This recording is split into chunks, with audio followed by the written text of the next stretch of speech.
Naomi did it, and she did it for Bianca. By the way, there's a new United States champion.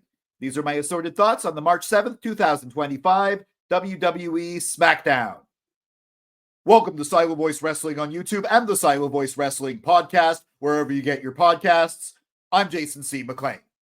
Make sure you like, share, subscribe, and ring that bell for notifications for all my wrestling hot takes, cold takes, simmering takes, wrestling opinion pieces, WWE Premium Live Event prediction and review videos, and assorted thoughts on Raw and SmackDown. Now, I'm recording this the 10th of March. It's just after 3:30 p.m. in the afternoon Eastern time, so I haven't seen the Madison Square Garden Raw, but I have seen the Philadelphia, before they go to Europe, SmackDown. Now, speaking of hot takes, I had a hot take a few months ago. In fact, the video was quite successful. I think I know who attacked Jade Cargill. In that video, before it was even speculated on TV, I said it was Liv Morgan and Raquel Rodriguez, and that was going to lead to a tag team title feud. But turns out, even though it was a hot take at the time, before it became the official line, I was wrong. And it was what everyone else said it was. It was Naomi, and if the Elimination Chamber women's match, or the beginning of it, didn't confirm that, SmackDown surely did. Naomi, with a bedazzled neck brace, admitted that she was the one who attacked Jade Cargill to a tearful Bianca Belair. While she told Bianca that she did it for her, Bianca said, "Don't touch me," walked away. Great performance. At one point, Naomi even uses the B word on Bianca. At this point, Jade Cargill drives up, runs in. Bianca says, "Have at it." I mean, I don't know what she actually says. Can't really hear it, but she lets Jade Cargill attack Naomi. Jade attacks Naomi, hits the Jaded, and is standing tall. That is your WrestleMania match. And there might be some complications with Bianca still, but I don't think so. I think this is your match. And I'm looking forward to it. Okay. Jade looks incredibly imposing, sort of striking. You can't ignore her. I also like the color scheme. It was Jade in black and Naomi in white. Well, Bianca too, at the Elimination Chamber. And here the colors are reversed. So the stylistically, this looks great. Jade is still a little bit new, and she has been off for a while. So I think Naomi might have to lead the match, but I think it's going to be a hell of a WrestleMania match. I'm looking forward to it. But back to the previous performance, in particular, Bianca's. Now, she was really great in the Elimination Chamber when she was stuck in her pod. You could feel the emotion, but here, tenfold. It was great. Now, I think Bianca's probably going to be on Raw for a while, dealing with her WrestleMania match. Io and maybe, who knows, Rhea might be added into that. But this was a great way to sort of temporarily take her out of the story. Yes, the whole "I did it for Bianca" does sound a lot like "I did it for The Rock," which Rikishi says. And yes, Naomi is married to Jimmy Uso, who's Rikishi's son. So she's Rikishi's daughter-in-law. But I don't know if that was intentional. Obviously, people have been sort of memeing that, or at least I saw one meme about that. But regardless,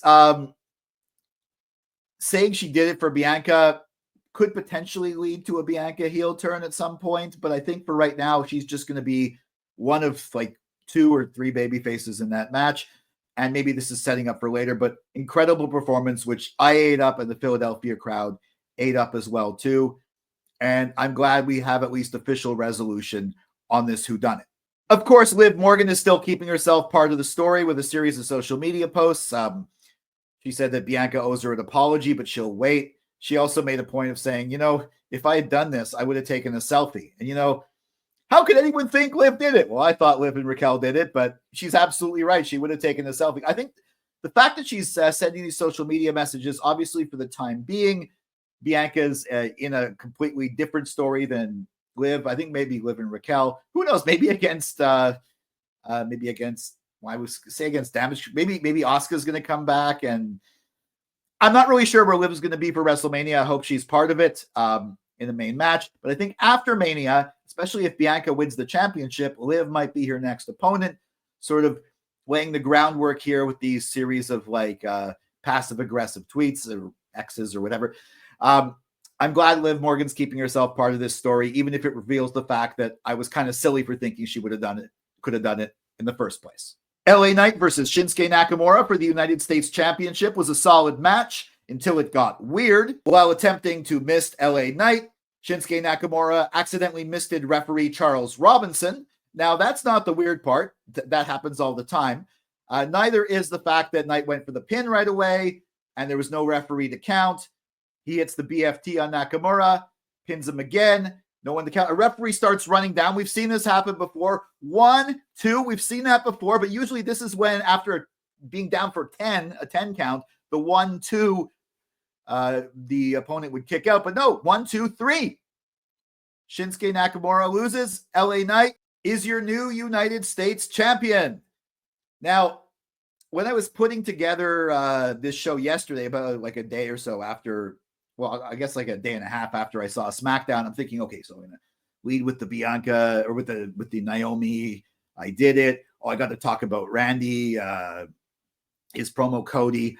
Oh, there was that bit with Pretty Deadly. I was going through all the stuff you're going to see, but it slipped my mind that there was a major title change at the end of the show. I guess that says something about Shinsuke's reign. I mean, I'm kind of wondering why they gave it to him in the first place. Now, okay, I heard somebody mention something about Shinsuke having some family issues, and if he does want to go tend to that, and that's why they did the title change, totally understand. But if that's not the case, I'm wondering why they gave it to him in the first place. It seemed kind of pointless, sort of a pointless reign. Like, why take the belt off LA Knight? It's not like he did anything he couldn't have had the title for in the past, unless they, I don't know. Maybe they wanted Knight to do other things. It seemed kind of like a pointless reign, and I'm glad LA Knight has it again, but it almost seems like he never lost it to begin with, in the sense that I completely forgot there was a new U.S. champion at the end of this show until I was sort of going through notes. But still, good match, really weird finish. The fact, I think that's a first for what I've seen, where the referee gets blinded and the babyface ends up winning anyways with the second referee coming in. But, you know, good job. The title's where it should be. Looking forward to what Knight does at WrestleMania. Tiffany Stratton versus Piper Niven was a good match. Of course, we knew that the WWE Women's Champion was going to win. It's sort of, I guess, giving her another victory on the road to WrestleMania. But of course, there was two real reasons why they did this match. The first is so Charlotte Flair could attack Tiffany after the match, sneak attack. She got her in this amazing sort of like bridge, like submission hold, showing how Charlotte's still strong, showing Tiffany's vulnerabilities, which you kind of need to do. You also kind of need to give Charlotte some matches in the lead up to Mania, especially seeing as she's been off for a while and her only match was the Royal Rumble. And they are doing that next week in Barcelona against B-Fab. Now, that's kind of B-Fab shooting way out of her league there for a bit, but you know what? It's probably going to be a really good match. It gives Charlotte a match, and also you want to have big stars like Charlotte wrestling on international shows. Yes, I know it's just a SmackDown. It's not a PLE, but it's in Barcelona. I'm sure that's going to be a really good match. Congrats to B-Fab for getting that match, and it'll be good to see Charlotte in action before she takes on Tiffany. But the other purpose of this opening bout was to show that Piper Niven was really in no condition to be Chelsea's secret Purvis, but Chelsea brought her out anyways. I love Chelsea's outfit, by the way, a tribute to Cactus Jack. I think Wade Barrett even said she's from Truth or Consequences, New Mexico this week.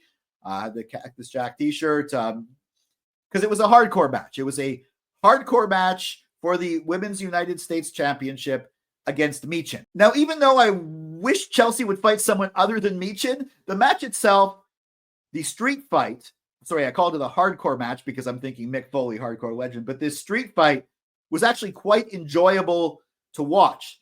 There were a lot of fun spots, a lot of weapons. There was some back and forth. There was some obligatory interference by Piper Niven and B-Fab. And once the two of them took each other out, Chelsea was left all alone to defend her championship. There was a spot with Chelsea on the table. The table kind of broke a bit, but Michin did the move anyways.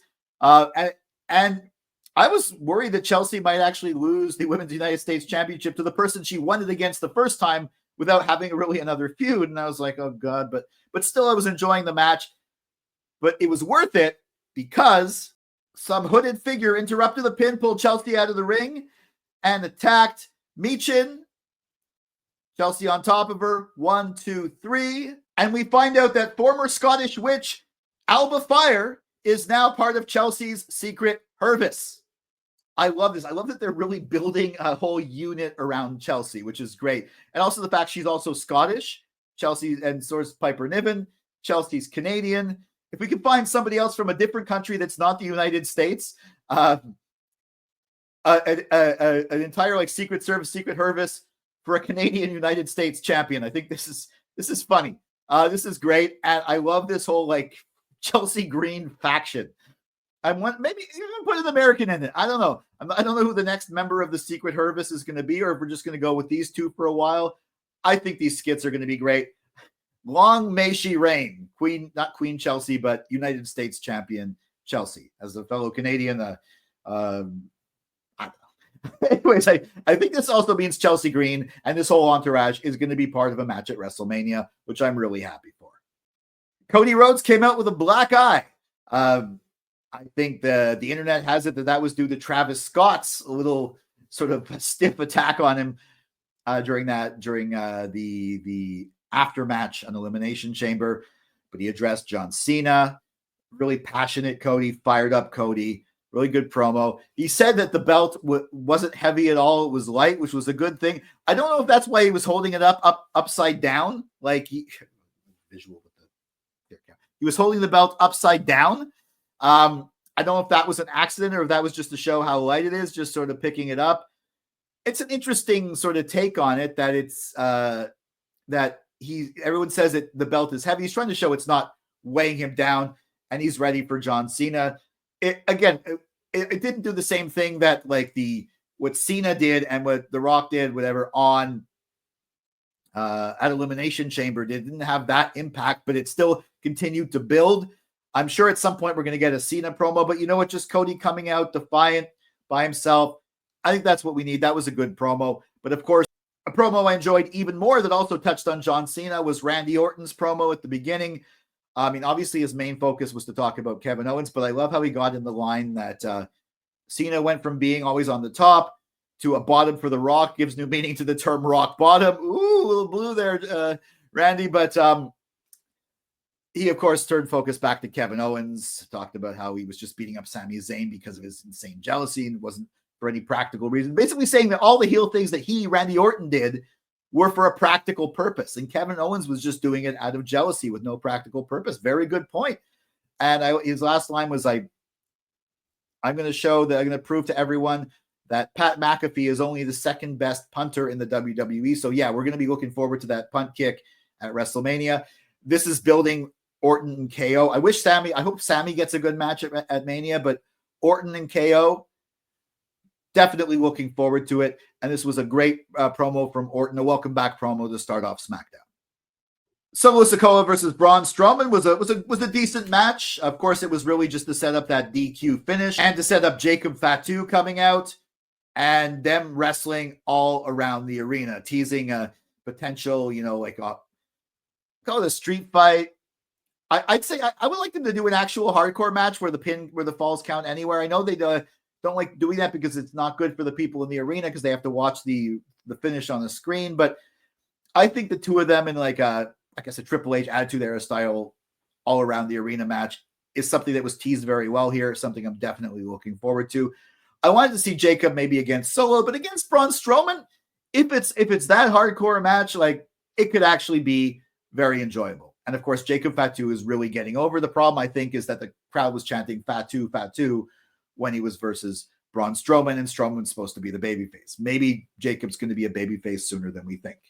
Nick Aldis and his whiteboard. I love it. I love how he did his best to explain or just basically to recap all the chaos within the SmackDown tag team scene.